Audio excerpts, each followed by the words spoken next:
Hallelujah, जय मसीह की। मेरे मसीह भाई बहनों, आप सभी का स्वागत किया जाता है फिर से एक नए वीडियो में। आज हम परमेश्वर के वचनों को जानेंगे कि हम परमेश्वर के वचन को कैसे परखें। परमेश्वर के वचनों को कैसे परखें, यानी परमेश्वर के वचनों को कैसे अपने जीवन में परखा जाता है, कैसे प्रभु के वचन को परखें, जिससे हम जाने कि सचमुच परमेश्वर का वचन हमारे जीवन में हमारी मदद करता है, सहायता करता है और सब प्रकारों की समस्याओं से परमेश्वर का वचन हमें बचाता है। आमीन। तो चलेंगे आयुब की पत्री में, पढ़ेंगे आयुब 34 के 3 से 34 के 2 से पढ़ेंगे। हे बुद्धिमान मेरी बात सुन और हे ज्ञानी मेरी बातों पर कान लगा। आयुब की पत्री में लिखा है, हे बुद्धिमान मेरी बात सुन और हे ज्ञानियों मेरी बातों पर कान लगाओ। यहाँ किनकी बात हो रही?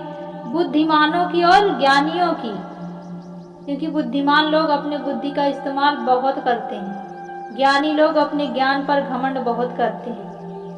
उन्हीं के विषय में यहाँ कह रहा है, हे ज्ञानी, हे बुद्धिमान, हे ज्ञानियों मेरी बातों पर सुनो और ध्यान लगाओ।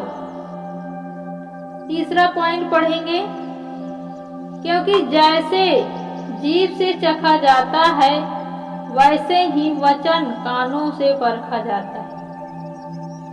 क्योंकि जैसे जीभ से चखा जाता है वैसे ही कानों से परखा जाता है। चौथा पॉइंट है, जो कुछ ठीक है हम अपने लिए चुन लें, जो भला है हम अपने यानी आपस में समझ बूझ लें। पांचवा पढ़ेंगे, क्योंकि आयुब ने कहा है मैं निर्दोष हूँ और परमेश्वर ने मेरा हक मार दिया है। आयुब कह रहा है कि मैं निर्दोष हूँ और परमेश्वर ने मेरा हक मार दिया है। छठा पॉइंट है, यद्यपि मैं यानी सच्चाई पर हूँ तो भी झूठा ठहरता हूँ, मैं निरपराध हूँ परंतु मेरा घाव असाध्य है। सातवां पॉइंट है, आयुब के तुल्य कौन शूरवीर है जो परमेश्वर की निंदा यानी परमेश्वर की निंदा पानी के समान पीता हूँ, जो अनर्थ काम करने वालों को साथ देते हैं और दुष्ट मनुष्य की संगति रखते हैं, क्योंकि उसने कहा है मनुष्य में यानी मनुष्य को इससे कुछ लाभ नहीं कि वे आनंद से परमेश्वर की संगति रखें। मनुष्य से यानी मनुष्य को इससे कुछ लाभ नहीं कि वो परमेश्वर की संगति क्या रखें, आनंद से रखें। ये कौन कहते हैं? ये ज्ञानवान लोग कहते हैं, ये बुद्धिमान कहते हैं, ये ज्ञानियों के मुख से बातें निकलती हैं। 10वां वचन पढ़ेंगे, इसलिए हे समझने वालों मेरी सुनो, यह संभव नहीं कि परमेश्वर दुष्ट काम करे और सर्वशक्तिमान बुराई करे। यहाँ 10वां पॉइंट है, ये बहुत इंपॉर्टेंट है, आप इसे समझेंगे। इसलिए हे समझने वालों मेरी सुनो, यह संभव नहीं कि परमेश्वर दुष्टता का काम करे और सर्वशक्तिमान बुराई करे। ये बात सत्य है कि परमेश्वर कभी भी किसी का बुरा नहीं चाहता, परमेश्वर कभी भी किसी की बुराई नहीं करता, परमेश्वर कभी भी किसी को पाप में नहीं ले जाता। लेकिन ज्ञानवानों की समझ में क्या है कि परमेश्वर बुराई में ले जाता है। परमेश्वर आप कितना भी भला करें, परमेश्वर आपका बुरा ही करता है। क्यों? क्योंकि उनके अंदर संसार का ज्ञान भरा, इसलिए वो कह रहे हैं। लेकिन यह परमेश्वर का वचन देखिए क्या कह रहा है। 10वां वचन, इसलिए हे समझने वालों मेरी यह बात सुनो, यह संभव नहीं कि परमेश्वर दुष्टता के काम करे, परमेश्वर बुराई करे, क्योंकि वह सर्वशक्तिमान है, वो बुराई नहीं करता और वो दुष्टता का काम भी नहीं करता।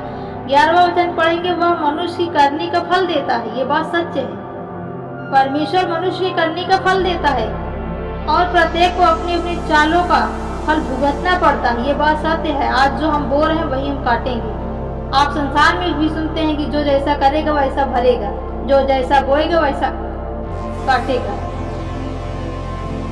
और 12वां वचन पढ़ेंगे, निसंदेह परमेश्वर दुष्टता नहीं करता और ना सर्वशक्तिमान अन्याय करता है। 13वां वचन पढ़ेंगे, किसने पृथ्वी को उसके हाथ में सौंप दिया? किसने पृथ्वी को उसके हाथ में सौंप दी या किसने सारे जगत का प्रबंध किया? ये बात सत्य है। परमेश्वर ने सारे जगत को क्या किया? अपने हाथों में सौंपा, यानी उसने अपने हाथों से बनाया और उसने इस जगत का प्रबंध किया। 14 वचन पढ़ेंगे, यदि वह मनुष्य से अपना मन हटा ले और अपने आत्मा और अपना श्वास अपने ही समेट ले तो मनुष्य मिट्टी है और मिट्टी में मिल जाएगा।